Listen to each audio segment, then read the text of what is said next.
Nie, nikto nemôže za činy svojich predkov. Nie.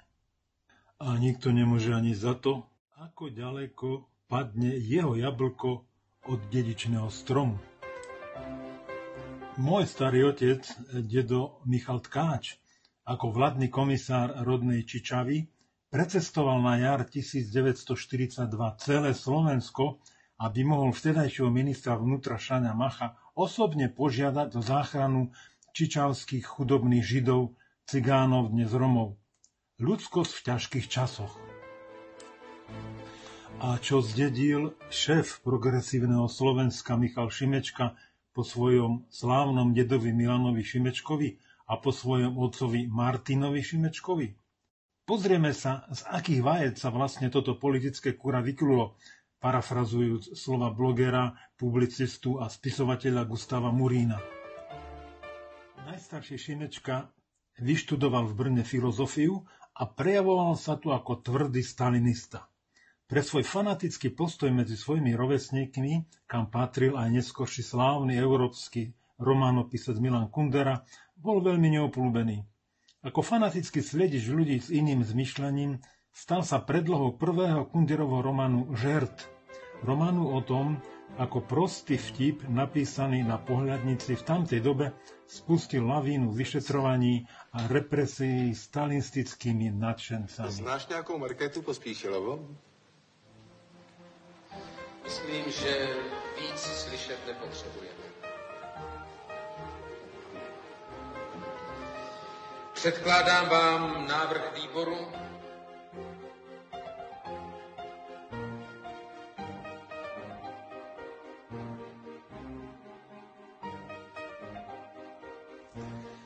Zatiaľ, čo Kundera emigroval do Francúzska, kde nedávno zomrel, fanatika Šimečku poslala komunistická strana do Bratislavy vlievať do Slovákov marxistického ducha.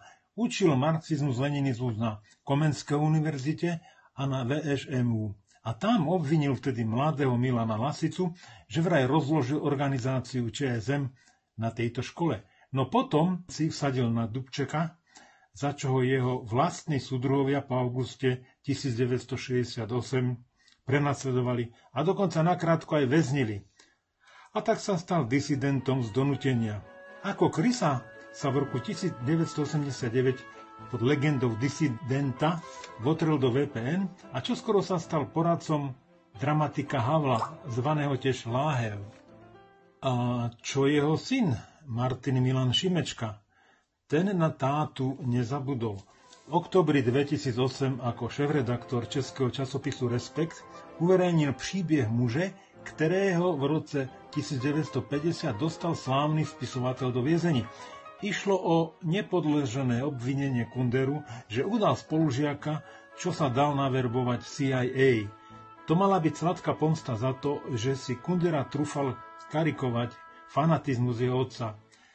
A tak sa v Čechách stal stredný Šimečka smutne známym, pretože Kundera v reakcii na túto kampaň zakázal preklady svojich románov do češtiny.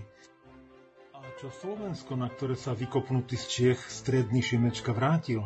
A ho rád? V českej televízii sa chválil, že veľmi rád editoval slovenské texty svojich podriadených.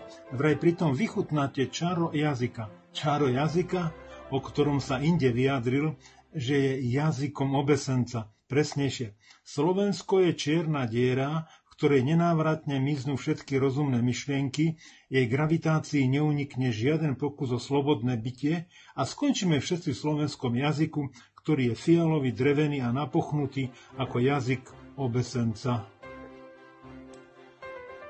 Tiež povedal, že Slovensko sa nikdy nevyrovná Čechám, lebo Slovensko je si vedomé svojej provinčnosti. Dnes pôsobí vo vlajkovej lodi žltej tlače, prekrúcajúcej realitu podľa vytýčenej ideológie, v denníku, ktorého meno radšej ani neuvediem.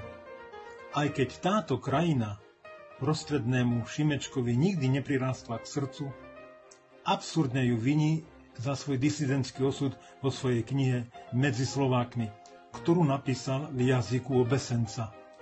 No a priznal sa priateľstvu so Sorošom a potvrdil všetko, čo sú vraj konšpirácie.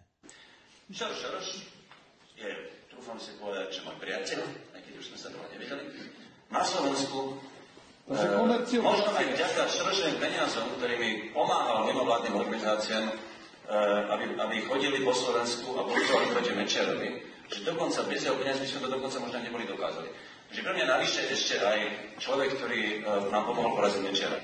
Tak toto bol tatko súčasného podpredsedu Europarlamentu, ktorý podobne ako jeho dedo, jeho otec, je radikálnym presadzovateľom momentálne platnej, populárnej, presadzovanej ideológie.